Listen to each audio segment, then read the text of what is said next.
So yeah, usually right at the end of each major street, I guess, you tend to have these one or two odd 1960s type buildings, but otherwise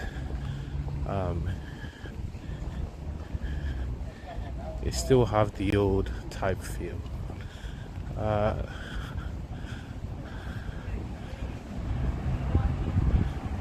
So as you can see, we start to find more period type retail outlets. Actually, these are bars and a little theatre. What? Yeah, still find it a little bit awkward walking with a camera right on the street, but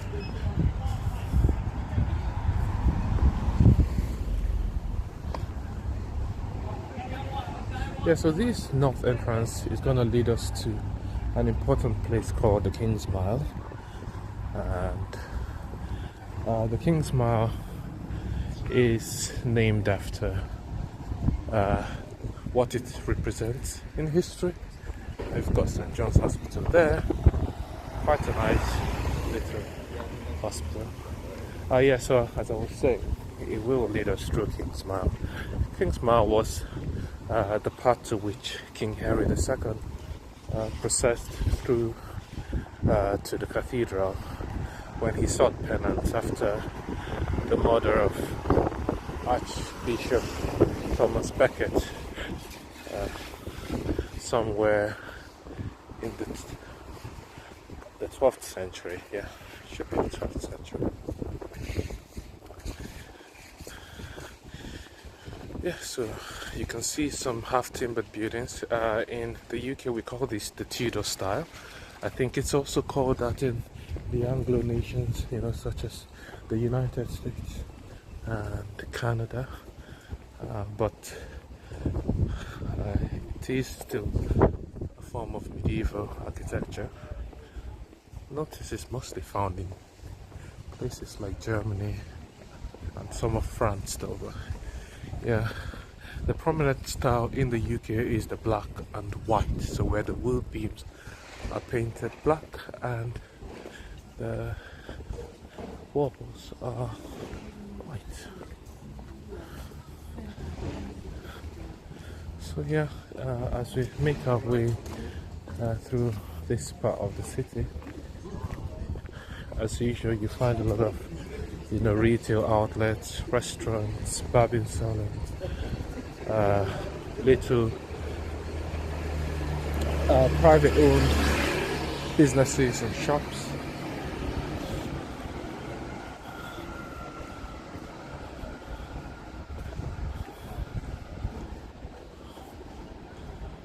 Yeah.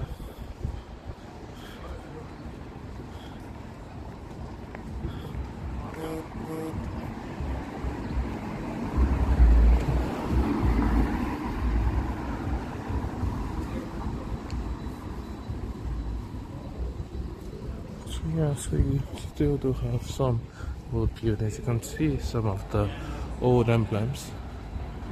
I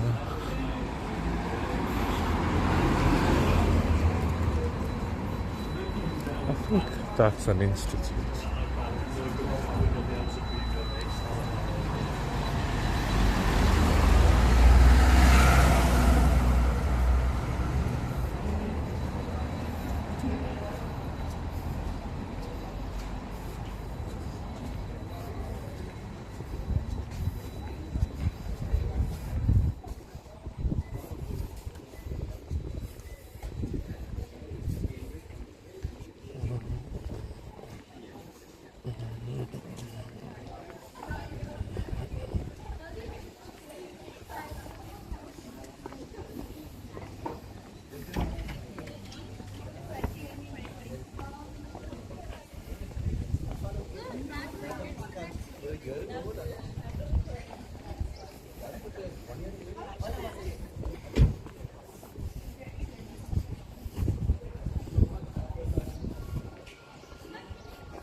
So just before we proceed, I will take a slight detour to some older period pubs in this alleyway here.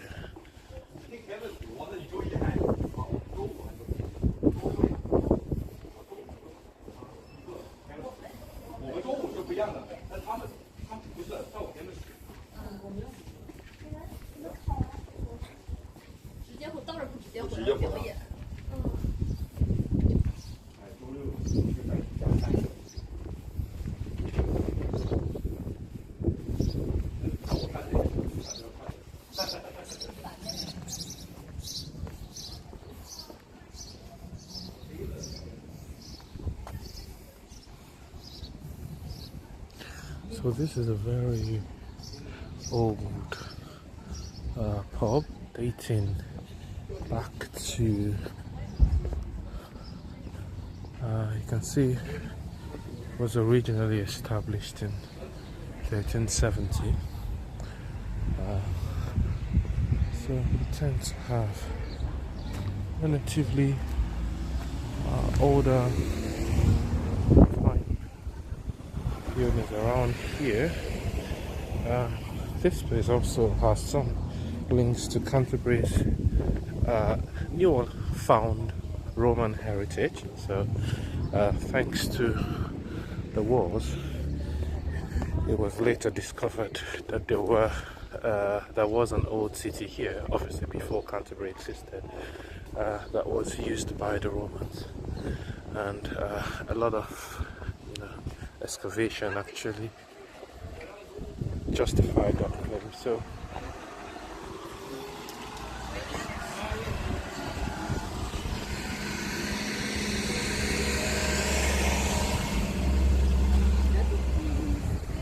yeah, this is a church. I don't know the name of the church though, but we'll find out. I might insert it in the caption, so just look out for that. Informations that I don't know off the top of my head will be formally typed, so just hopefully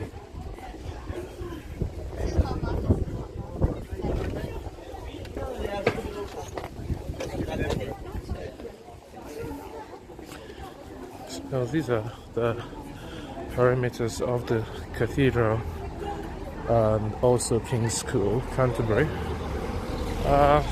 Did you know that King's School is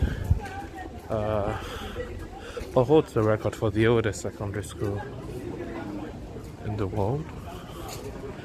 And yes, it is part of the cathedral. It does have several branches outside the cathedral, but its main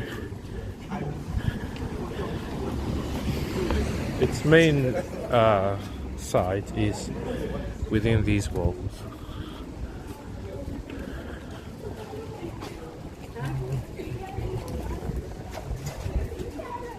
Some Northgate antiques.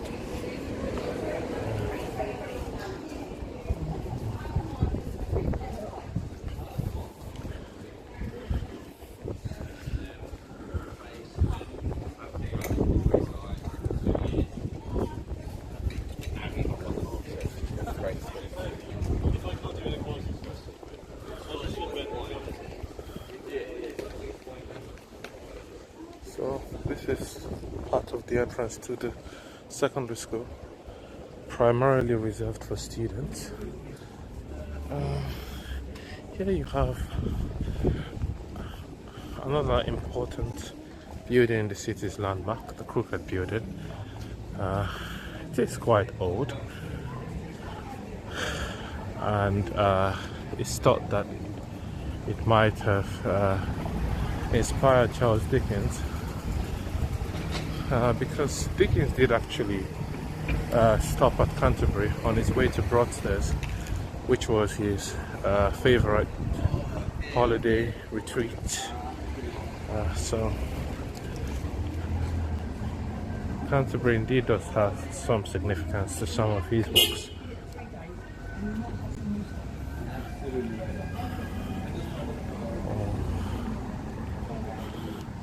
You too quiet.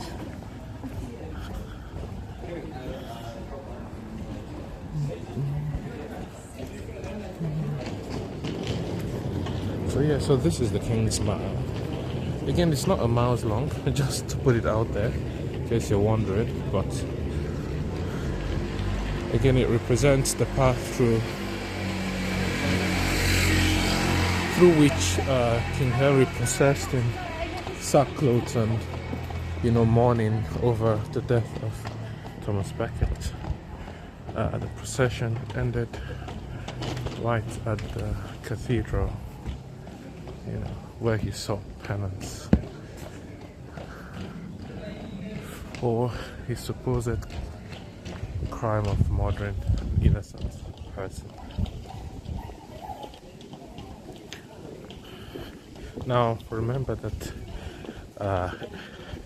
he didn't give the order knowingly. He just simply had an outburst that his knights took it to mean an order for murder. So this was in France. He was in France at the time.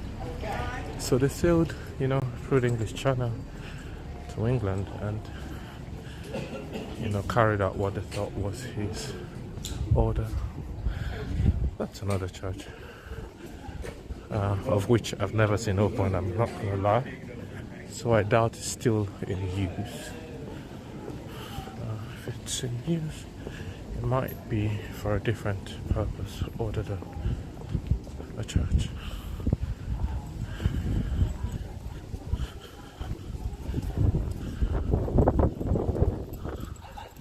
Some attention to details. Yeah.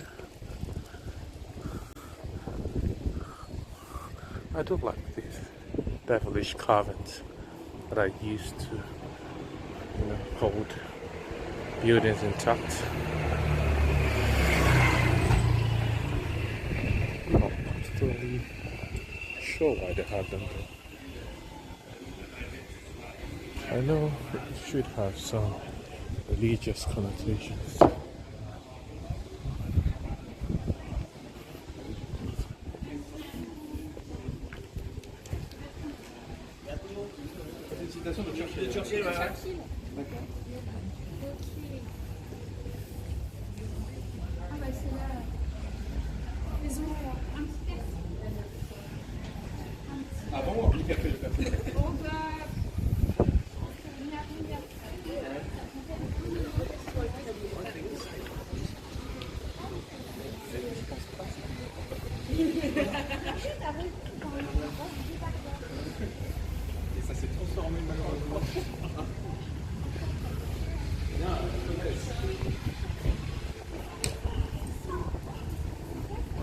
So, we're getting closer to the cathedral. We've got a lot of restaurants and bars.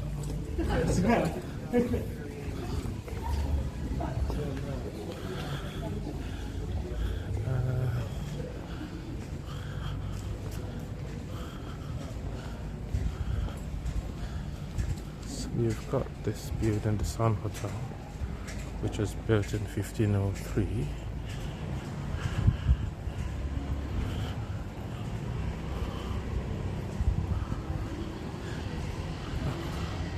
In some instances, there are buildings whose date attached to them actually younger than the buildings themselves. So just keep that in mind. Again, if I do find such information, I will insert in the caption.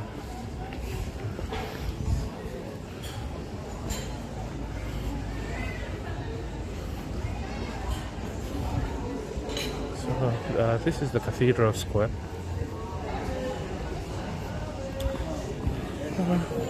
Not the largest, but I guess it serves its purpose. So this is the war memorial. So most military processions usually take place here, where the poppies are mounted to commemorate the death of those from the war. Up here is the gate of the cathedral. which was recently renovated after a lot of work. The cathedral, usually you are allowed to walk in the premises, which we will, but you're not allowed inside unless you've purchased a fee. And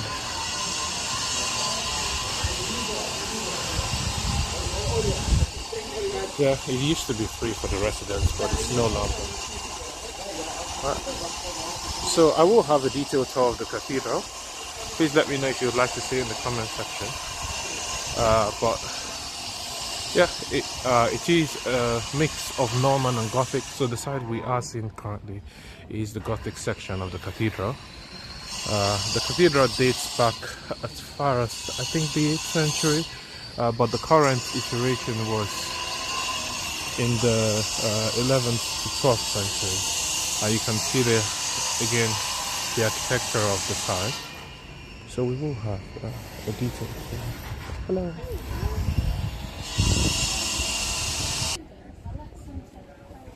Yes, so I will be making a formal recording of the cathedral, so please stay tuned for that. But yeah, that's the exit.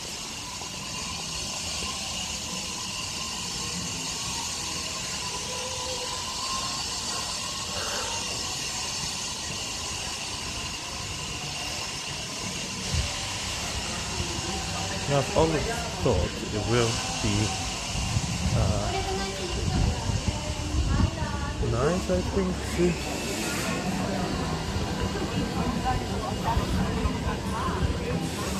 so even though this is June, it does feel a little bit quiet around here. I must warn you, because if you're coming during the summer, be well prepared for a lot of crowd. It can get really crowded around here, so just take note.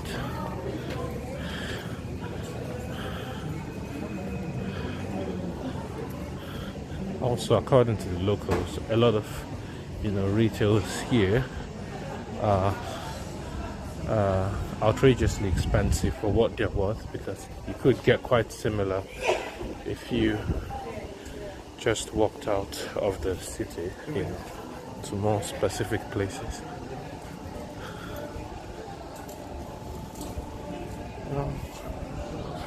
I think this is Butchery Lane. Yeah, of course.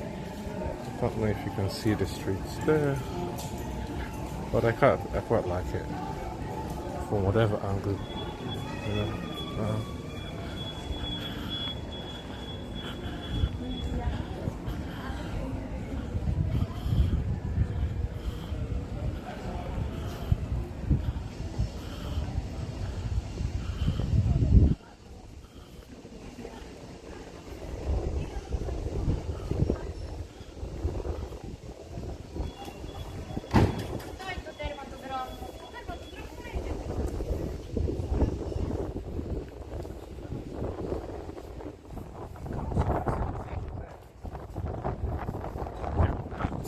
of the Norman part of the cathedral.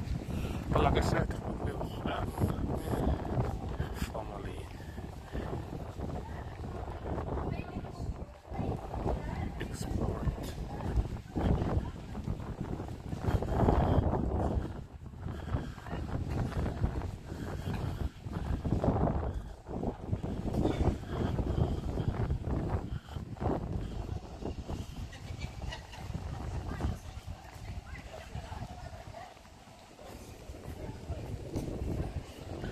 So originally, as you would expect, the cathedral was built as a Catholic church, and it was not until the English Reformation under King Henry VIII that it became eventually the headquarters of the Anglican Church across the world. So whilst still having one of the most important positions in British history, the switch to the Anglican Church actually meant that eventually the Catholics had to be forced out of the premises. So this is what they settled for. So this is St. Thomas, still named after Thomas Becket, the bishop who was murdered in the cathedral. This is a 19th century construction, and when class isn't going on, it is open to the public, which I think is cool. And let's just go inside. You can see St. Thomas just right there at the entrance, and this is the emblem of the Pope, just showing that it's a Catholic church.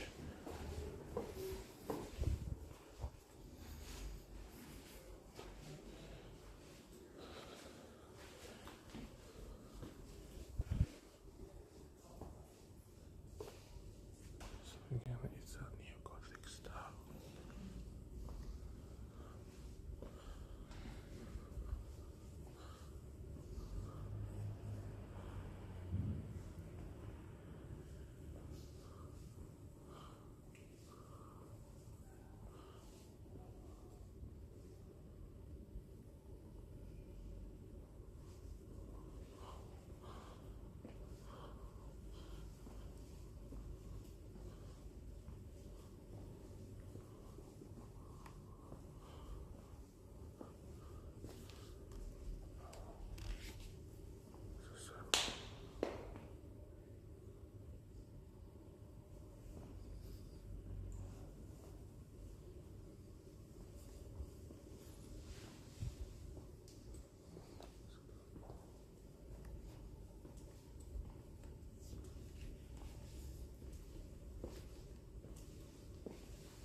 Okay, so we've just made it out of the church.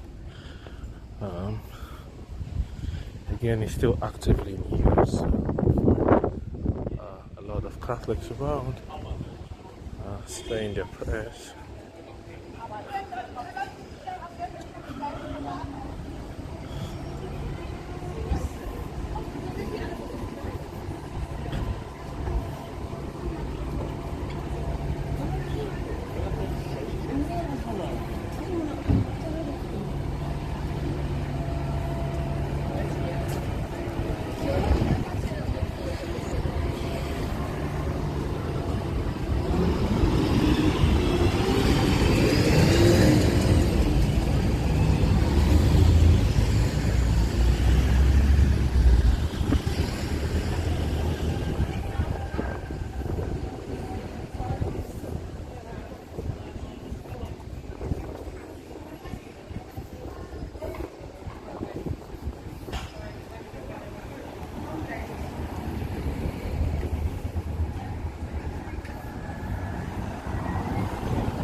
were making our way out through one of the east exits, this used to link to the Abbey of St. Augustine. Sorry, I didn't add that the cathedral was actually founded by St. Augustine, whom was sent to England to convert it back to Roman Catholicism, but he managed to stop at Canterbury first and was treated quite well by the King Ethelbert of Kent and his wife. I think Matilda. We will have to verify, but yeah, he was treated well and given this portion of the land to build, to set up a church. So he built the church and the Abbey. So the Abbey was destroyed during the English Reformation, but a good portion of the Abbey still survives and is still in use in some capacity. So it's been the old ruin section is part of the English heritage, and other sections are also used by institutions like there's institutions including Canterbury Church University, which is one of the universities located in the city.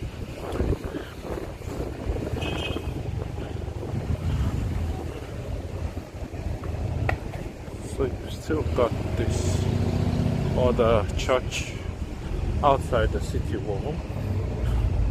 I think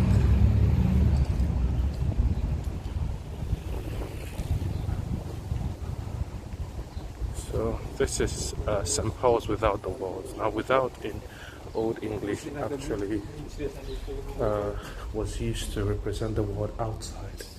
So whenever you come across a place that is tagged without, it means outside. And that's so again, it's still a functioning Anglican parish. Must have been originally consecrated as a Catholic church, but again, post the Reformation, it has become an Anglican church with some lovely stained glass features, I must say, for a little church by the street, I guess. So that's the pipe organ there.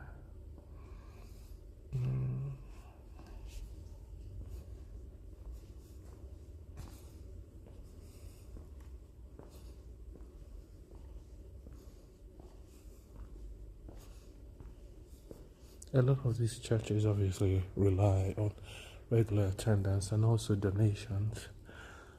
So if you are a visitor, you can donate to the church to help keep it running. Let's just have a look at the ceilings.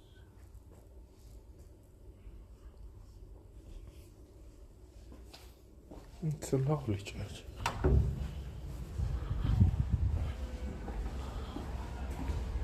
So that's St. Paul's outside the walls, or without the walls.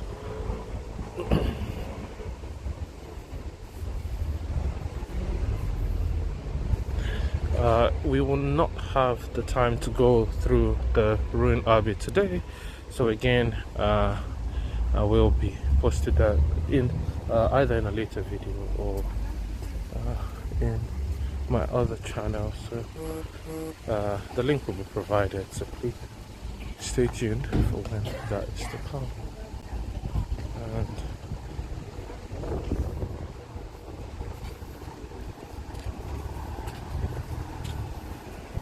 so you can see part of the old gate, though this is done in a Tudorish style, considering that it was during Henry Tudor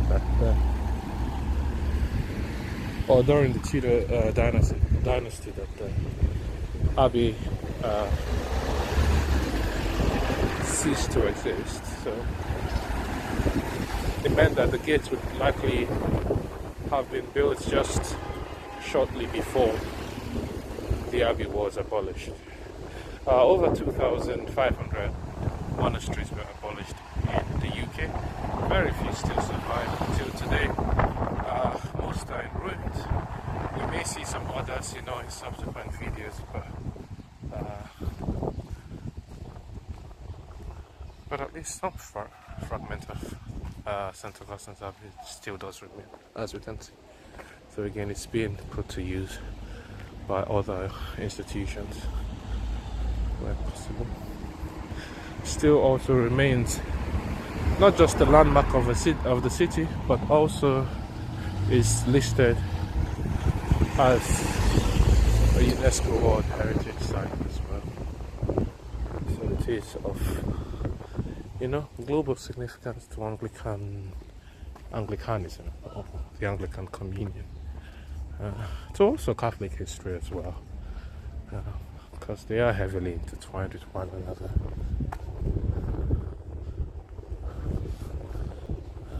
So yes, that's the gate there.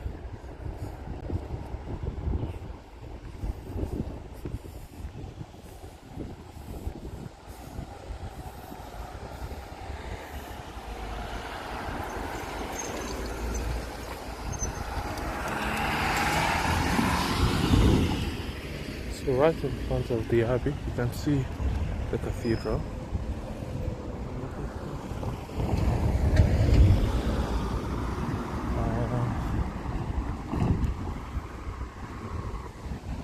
I think I just have remembered the Queen's name. I think it's Bertha, but again we will verify. So most of the Abbey is private, so that we cannot enter. But let's have a look at the small garden just in front. So this is a statue to King Ethelbert, his wife,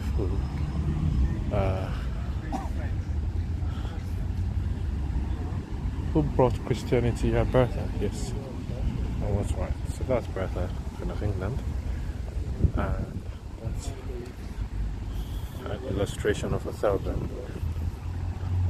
Please remember, these are not how they actually looked like, because no sculpture or painting of them survived.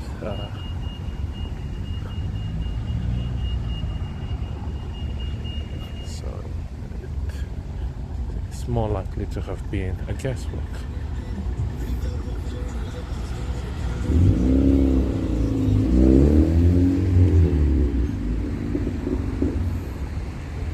Yeah, so with that,